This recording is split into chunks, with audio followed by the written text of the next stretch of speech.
এবং মৃত্যুদিন উপলক্ষে doctors day পালন করা হচ্ছে বর্ধমান ম্যারেজ হলে স্বাস্থ্যসেবা অর্গানাইজেশনের পক্ষ থেকে। আপনারা দেখছেন এফওবি নিউজ। এফওবি নিউজ মানে আপোষহীন স্বচ্ছতা। আজ ছিল জাতীয় ডক্টরস ডে। আজকের দিনে স্বাধীনতা সংগ্রামী এবং পশ্চিমবঙ্গের প্রাক্তন মুখ্যমন্ত্রী ডক্টরস বিধান চন্দ্র রায়ের জন্ম ও মৃত্যুবার্ষিকীকে সম্মান জানাতে 1991 সাল থেকে প্রতি বছর ভারতে ডক্টরস ডে পালন করা হয়। এবছরও তার অন্যথা হয়নি। সমগ্র দেশের সাথে পূর্ব বর্ধমানের একটি বিখ্যাত স্বেচ্ছাসেবী সংস্থা নাম স্বাস্থ্যসেবা অর্গানাইজেশন গ্রামীণ চিকিৎসক সংগঠন ডক্টর ডে পালন করল বর্ধমান শহরের গোদা এলাকায় একটি ম্যারেজ হলে। উপস্থিত ছিলেন বর্ধমান কিমস হসপিটালের কর্ণধার ডক্টর দেবব্রত ব্যানার্জি, মেডিটেক হসপিটালের কর্ণধার মোহাম্মদ আব্বাস উদ্দিন, পজিটিভ বার্তার কর্ণধার মলয় পিট, স্বেচ্ছাসেবী সংস্থা গাছ গ্রুপের কর্ণধার অরূপ চৌধুরী সহ বহু ডাক্তার ও বিশিষ্ট ব্যক্তিত্ব। স্বাস্থ্যসেবা অর্গানাইজেশন গ্রামীণ চিকিৎসক সংগঠনের পক্ষ থেকে উপস্থিত ডাক্তার বাবুদের সংবর্ধিত করা হয় মোমেন্টো, গাছের চারা ও মানপত্র দিয়ে। সংগঠনের পক্ষ থেকে উপস্থিত ছিলেন সভাপতি রাজেন্দ্র ছেত্রী, সম্পাদক শেখ নুরুন্নেসা উরুফে মলি, জেলা কোষাধ্যক্ষ কাজল কুমার রায় ছাড়াও সংগঠনের সকল সদস্যা, কর্মী সমর্থক এবং তাদের পরিবারবর্গ। মেডিটেক হসপিটাল এর কর্ণধার আব্বাস উদ্দিন জানান যে আগামীতে এই সংগঠন অন্যান্য সকল সংগঠনদেরকে পথ দেখাবে এবং তাদের কাজ সৎ এবং নিষ্ঠার সঙ্গে করবে। পজিটিভ বার্তার কর্ণধার মলয় পিট জানান যে আগামী দিনে প্রশাসনিক হোক বা সামাজিক যে কোনো সুবিধা অসুবিধা হলে তিনি সর্বদাই সংগঠনের পাশে থাকবেন। সংগঠনের সম্পাদক মলি জানান যে সরকারের কাছে আমাদের অনুরোধ, আমাদের ঠিকঠাকভাবে ট্রেনিং দিয়ে আমাদের আগামী দিনে কাজ করতে সাহায্য করুক। গ্রামীণ অঞ্চলে, প্রত্যন্ত গ্রাম অঞ্চলে আমরা রাত দুপুরে কোনো রকম রোগী অসুস্থ হলে প্রাথমিক চিকিৎসাটা দিয়ে থাকি।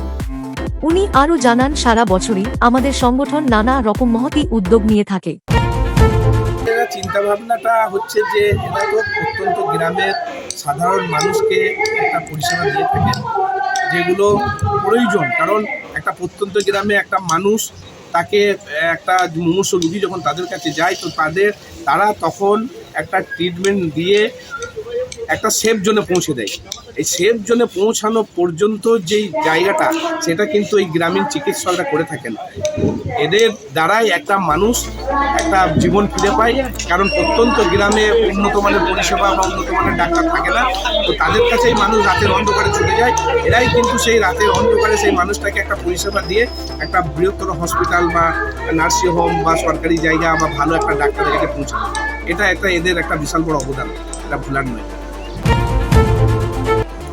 এটা গ্রামীণ যারা চিকিৎসক তাদের যে একটা সংগঠন গ্রামীণ স্বাস্থ্য সেবা অর্গানাইজেশন, তার পক্ষ থেকে একটা আজকে 1 জুলাই বিধানচন্দ্র রায়ের জন্মদিন উপলক্ষে সেই উপলক্ষে একটা অনুষ্ঠান, তার প্রতি শ্রদ্ধা এবং যে সমস্ত চিকিৎসকরা কাজ করেন তাদের প্রতি একটা ফেলিসিটেশন বা সম্বর্ধনা এই অনুষ্ঠান।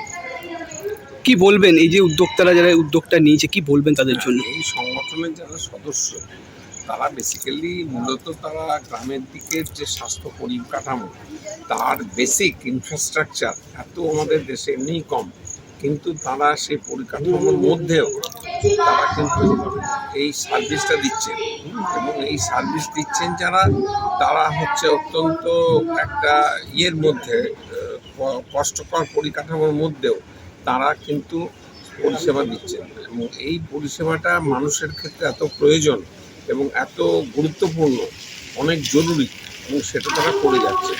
সেই কাজটাকে আমি ধন্যবাদ জানাই এবং তাদের এই কাজ এবং service to the human being, মানুষের প্রতি, এটা আমি স্বাগত জানাই। আপনার নাম পরিচয়? আমার নাম দেবব্রত ব্যানার্জি, আমি অর্থোপেডিক সার্জন, মেনলি নি সার্জন। আমি কিমস কল্যাণ মেডিকেল সায়েন্সের ডিরেক্টর। গ্রাম বাংলায় যখন রাত্রে যখন আর কোনো উপায় থাকে না, একটা এমন অবস্থা সিচুয়েশন, হঠাৎ করে প্রচণ্ড পেটে যন্ত্রণা, আমাদেরকে তখন প্রয়োজন পড়ে। সেই সব ক্ষেত্রে আমরা সেই তৎক্ষণাৎ চিকিৎসাটা আমরাই দিয়ে থাকি এবং তারপর পরে সেটা আবার করা হয়, পরীক্ষা টরীক্ষা করানো হয়, পরের দিন বড় ডাক্তারের কাছে আসা যায়। কিন্তু প্রাথমিক চিকিৎসাটা গ্রামে কিন্তু আমরাই দিয়ে থাকি এবং আমরা বিভিন্ন ক্যাম্পের মাধ্যমে প্রত্যন্ত এলাকায় চিকিৎসা করে থাকি। আপনার নাম পরিচয়? আমার নাম শেখ নুরুন্নেসা মলি, আমি স্বাস্থ্যসেবা অর্গানাইজেশনের সম্পাদক।